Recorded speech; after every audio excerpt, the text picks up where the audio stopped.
ఒకవైపు ధరల భారంతో ప్రజలు అల్లడాలిపోతున్నారు. స్థానిక సంస్థలను నిర్వీర్యం చేసి స్థానిక ప్రజాప్రతినిధులుగా కనీస గౌరవం లేకుండా చేసిన ముఖ్యమంత్రి గారు ఇవాళ వాళ్ళ గొంతు నొక్కుతూ ఉన్నారు. మేము ఒకటే చెబుతున్నాం, 96% నీ పార్టీ అభ్యర్థులే గెలిచారు. ఎంపీటీసీలుగా, జడ్పీటీసీలుగా, జిల్లా పరిషత్ చైర్మన్లుగా. వాళ్ళకి నువ్వు చేసింది ఏమిటని అడుగుతాను. ఇవాళ నీ పార్టీ తరఫున గెలిచిన వాళ్ళంతా ఇవాళ రోడ్డు ఎక్కారు. గత 5 సంవత్సరాలుగా స్థానిక సంస్థలను నిర్వీర్యం చేశావు. కేంద్రం ఇచ్చే నిధులన్నీ కూడా పక్కదారి పట్టించావు. 14 ఫైనాన్స్, 15th ఫైనాన్స్ నుంచి వచ్చే నిధులన్నీ కూడా పక్కదారి పట్టించేశావు. కరెంటు బిల్లుల పేరుతో వాళ్ళ దగ్గర గోల్డ్ ఒడగొట్టి డబ్బు తీసుకున్నావు. స్థానిక సంస్థల పన్నుల ద్వారా వసూలు చేసుకున్న డబ్బు కానీ, మైనింగ్ సెస్ కానీ అన్ని రాష్ట్ర ప్రభుత్వం కబ్జా చేసేసింది. ఫలితంగా కనీసం ముగ్గు వేయలేని పరిస్థితి, జీతాలు ఇవ్వలేని పరిస్థితుల్లో పంచాయతీలు ఉన్నాయి.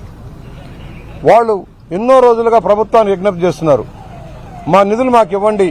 కేంద్రం ఒక చట్టం చేసింది. చట్టం ప్రకారం తప్పనిసరిగా కేంద్రం ఇచ్చే నిధులు ఆ పంచాయతీలకు వెళ్లాలి.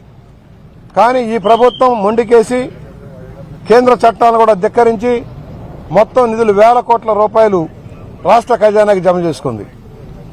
అమృత్ పథకంలో డబ్బులు, లేక జల మిషన్లో డబ్బులు అన్నీ కూడా ఏమైపోయినా తెలియని పరిస్థితి.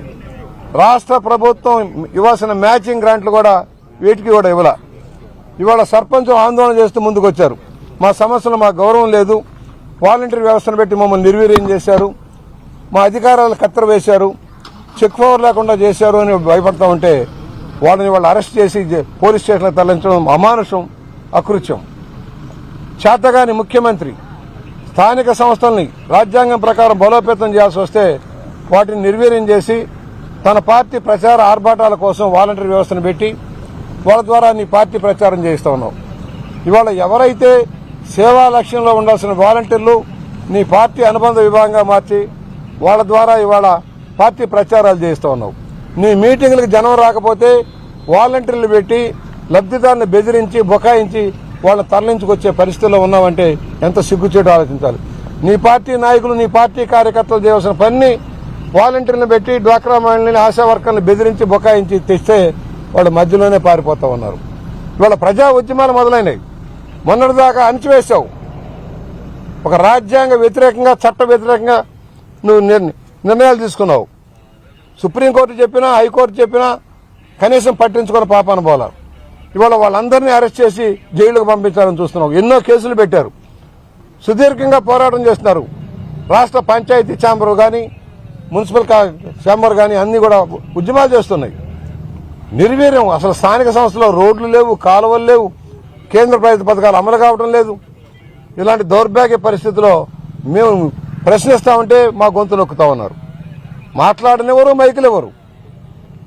ఇవాళ ఏ సమస్య మీద అసెంబ్లీ చర్చించింది? దాదాపుగా 4 సంవత్సరాల 10 నెలల పాటు అధికారంలో ఉన్న ఈ పార్టీ ఏం చేసింది? అసెంబ్లీలో ఎన్ని రోజులు సమావేశమైంది? ఎన్ని నిమిషాలు, ఎన్ని సెకండ్లు తెలుగుదేశం పార్టీ ప్రతిపక్షంగా మాకు అవకాశం ఇచ్చారో మాట్లాడాలి. రాజ్యాంగం ప్రకారం ప్రతిపక్షాలు ఉంటాయి, ప్రతిపక్షాల హక్కులు ఉంటాయి.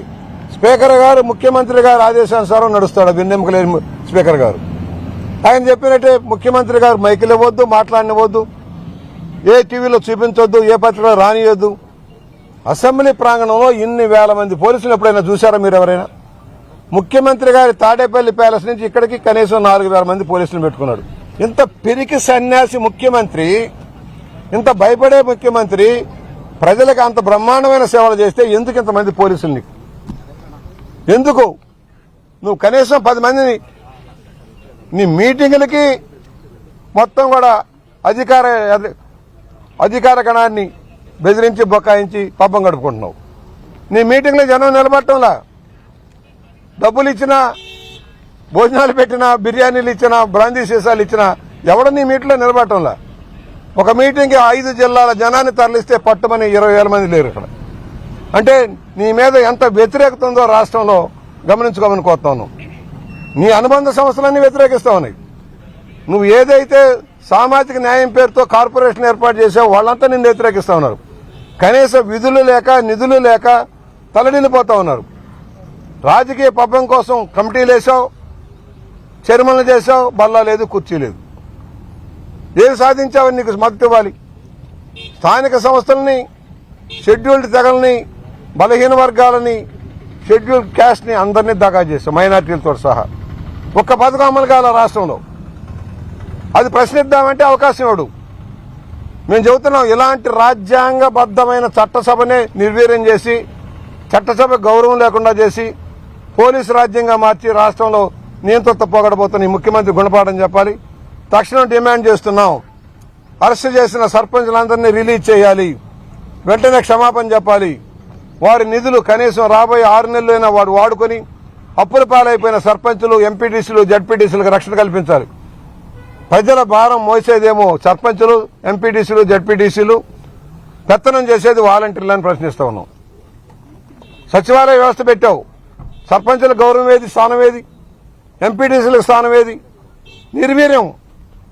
అనేక మున్సిపాలిటీలకి కార్పొరేట్ ఎలక్షన్లు పెట్టాల భయపడిపోయి.